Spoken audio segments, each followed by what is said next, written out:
As I promised in my video in Chapter 5, we are going to now take a look at a few new ratios that go along with a merchandising business. So we're going to take a look at the gross margin percentage and inventory turnover. And just as a reminder, this is in your textbook in Chapter 5, but obviously the video is here in Chapter 6. So the gross margin percentage we did talk about back in Chapter 1 when we looked at the income statement for a merchandising company, but we'll go through it again here so you have the notes. So remember that gross margin, we calculate that on the income statement, and it's our sales revenue minus our cost of goods sold.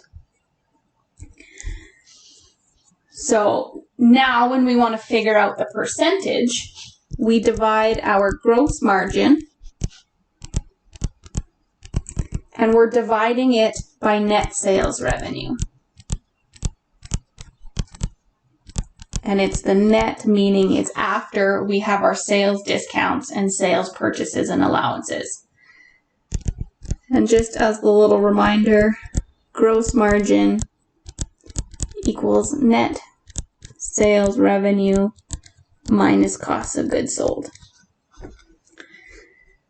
So when we divide the gross margin by net sales revenue, we convert that into a percentage. So we can see here this example for, there's big, Canadian Tire and this Slopes Ski Shop. So Canadian Tire, they calculated here that they have a gross margin percentage of 35%. So this means that for every single dollar of net sales revenue that they have, they're generating or keeping 35 cents as their profit. So out of this dollar, 65 cents goes to the cost of goods sold, and this 35 cents that you see at the top, that is what is kept. So that's the profit that Canadian Tire has. So it's 35% or 35 cents of every single dollar of sales. Slopes, on the other hand, this one came from the textbook. They have a 44% gross margin, or they keep 44 cents for every dollar of sales to use to pay off operating expenses. So for gross margin, the higher the amount is better, because obviously a business wants to make more money. So they want this higher amount that they keep for every dollar of sales. What's good for gross margin, or what's a benchmark to try to achieve, totally depends on the industry that you're in and on your business strategy. So different industries will have different gross margins because different industries have different levels of operating expenses. So if you are an industry that has a lot of operating expenses, you need a higher gross margin because you need more money to pay off those expenses. If you are something in an industry with not as many operating expenses, maybe your gross margin's not as high because you're not paying that many more expenses. So you're overall keeping more of that at the bottom line. Okay, so that's gross margin percentage. The next ratios we're going to look at relate to inventory. And the first one is inventory turnover, and then we use that in our days in inventory that you can see below here. Inventory turnover is calculated as our cost of goods sold,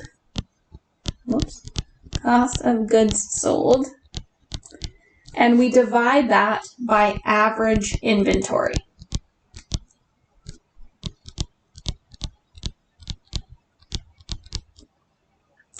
And when we calculate this, it's showing us how many times a year we sell our inventory, or we're turning it over. And it's kind of hard to grasp. The way that I like to explain it is This doesn't happen in real life, but it's a way that I think helps it sink into what this means. So let's say that a company, they have a January to December year end. On January 1st, they buy as much inventory as they think they can sell. So they do a huge purchase, order a bunch of things, and they stock up. So they go ahead, they buy it, it's all delivered, and they start selling this. And now they're not going to buy any more inventory until they've sold everything that they have. So let's say it takes them 3 months and they've sold everything. So then at the end of 3 months, they buy all of this inventory again. And then they go another 3 months and they sell all of that. Selling all of your inventory is an idea of turning it over. So let's say that company does that 4 times in the year. If we did this calculation, they would have an inventory turnover of 4 because they're on average selling that average level of inventory 4 times a year. So obviously that doesn't happen in real life. Businesses are purchasing inventory and selling it all throughout the year. But that idea of buy everything, sell it, buy everything, sell it, buy everything, sell it, that kind of shows what inventory turnover is looking at. For this ratio, the higher the better, because we obviously want to be selling more inventory and therefore turning it over as many times as we can. Okay, so now we've discussed that, just quickly to fill in this average inventory amount. So when we calculate average inventory to use in our turnover ratio, we use opening inventory plus our ending inventory, and we just divide that by 2. So that's the average. However many periods divided by that number of periods. So opening plus ending divided by 2. So inventory turnover is good.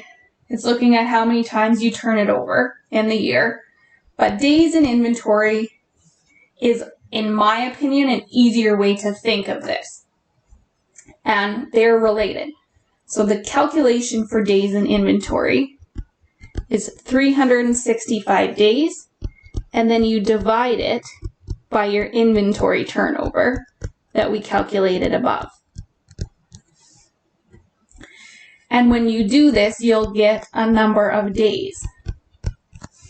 So let's say we continue that example, and we said that their inventory turnover was 4.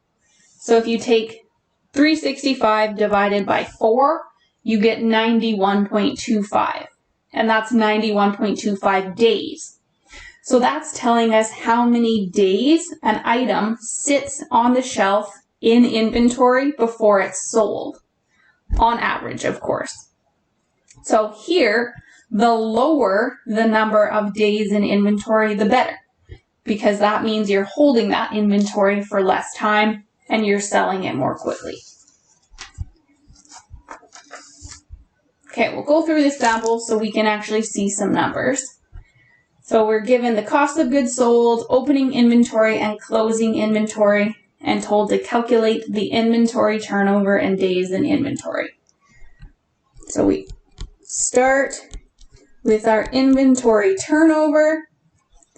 We know the formula is cost of goods sold divided by our average inventory. So the cost of goods sold here is $125,000. And we need to calculate our average inventory. So again, as a reminder, it's your opening of $50,000 plus the closing of $65,000, and then we divide that by 2. So if we do that, you actually end up with $125,000. Our average inventory is $57,500, and that gets us to 2.17 times. So we sell our average inventory 2.17 times during the year. We can now calculate the days in inventory. and we take 365 days, divide it by our inventory turnover. So that's 365 divided by the 2.17 times, and we get 168 days. So this, to me, is easier to think about. Whatever we're selling in this case sits in our inventory for 168 days. So several months, like it's almost half the year considering it's only turned over 2 times. So depending on what type of inventory we're selling, this probably isn't great. You don't want something sitting there for 168 days before you sell it. But this is a reality for some products. So something like jewelry, like really expensive jewelry, diamond rings, likely sits in a jewelry store's inventory for a long time before it gets sold. It's not like diamond rings are flying off the shelf every single day. They sit there for a while, and then someone decides they're going to propose and they sell it. If we talk about something like groceries, obviously they can't sit on a shelf for 168 days or they would have gone bad. So they would need to have a lower days in inventory and therefore a higher inventory turnover.